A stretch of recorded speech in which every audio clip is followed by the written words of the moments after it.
আমাৰ প্ৰজন্ম কেনেকৈ আহে সেইটোৰ কাৰণে ছাৰ অকণমান আপুনি কাৰণ নতুন প্ৰজন্ম এতিয়া আমাৰ অসমত প্ৰায় গ্ৰাস হৈ আছে আমাৰ খেতিয়ক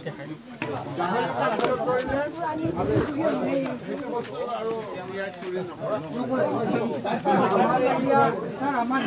প্ৰজন্ম কেনেকৈ আহে সেইটোৰ কাৰণে ছাৰ অকণমান আপুনি কাৰণ নতুন প্ৰজন্ম এতিয়া আমাৰ অসমত প্ৰায় গ্ৰাস হৈ আছে আমাৰ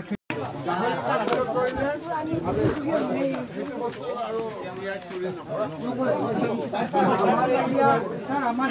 প্ৰজন্ম কেনেকৈ আহে সেইটোৰ কাৰণে ছাৰ অকণমান আপুনি কাৰণ নতুন প্ৰজন্ম এতিয়া আমাৰ অসমত প্ৰায় গ্ৰাস হৈ আছে আমাৰ খেতিয়ক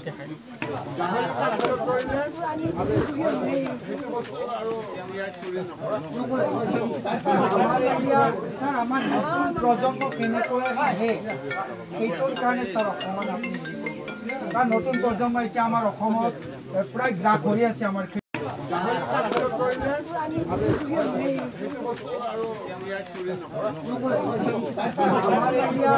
আমাৰ প্ৰজন্ম কেনেকৈ আহে সেইটোৰ কাৰণে ছাৰ অকণমান আপুনি কাৰণ নতুন প্ৰজন্ম এতিয়া আমাৰ অসমত প্ৰায় গ্ৰাস হৈ আছে আমাৰ খেতিয়ক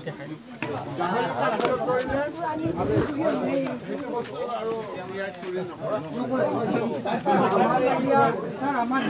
প্ৰজন্ম কেনেকৈ আহে সেইটোৰ কাৰণে ছাৰ অকণমান আপুনি কাৰণ নতুন প্ৰজন্ম এতিয়া আমাৰ অসমত প্ৰায় গ্ৰাস হৈ আছে আমাৰ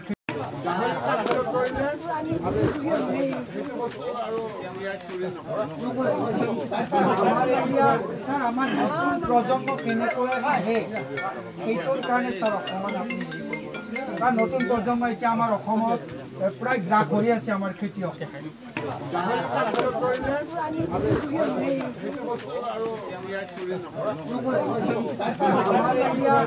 আমাৰ প্ৰজন্ম কেনেকৈ আহে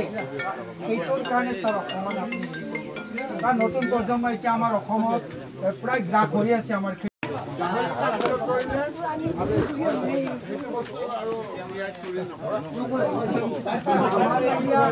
আমাৰ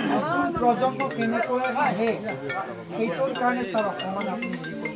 কাৰণ নতুন প্ৰজন্ম এতিয়া আমাৰ অসমত প্ৰায় গ্ৰাস হৈ আছে আমাৰ খেতিয়ক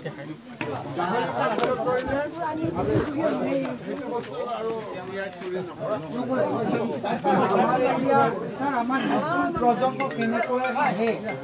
সেইটোৰ কাৰণে ছাৰ অকণমান আপুনি কাৰণ নতুন প্ৰজন্ম এতিয়া আমাৰ অসমত প্ৰায় গ্ৰাস হৈ আছে আমাৰ